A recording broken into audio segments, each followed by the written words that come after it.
Биылғы жылы қазақ елінің тарихи тұлғаларының мерейтойлары аталып өтетін жыл. Солардың ішінде Қаныш Сәтбаев, Әлкей Марғұлан, Сағадат Нұрмағамбетов, Рахымжан Қошқарбаев, Көкен Шәкеев сияқты халқымызға, елімізге танымал тұлғалар бар. Сондай-ақ қазақтың белгілі әнші композиторы, сал серілерінің соңғы тұяғы деп жүрген Кенен Әзірбаевтың туғанына 140 жыл толып отыр.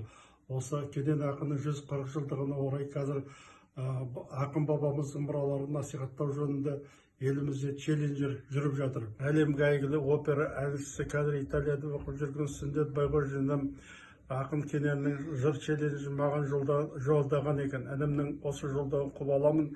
Келесі жыр челленджін Кенен ақынның асыл тұяғы қызы Төрткен апама жолдаймын.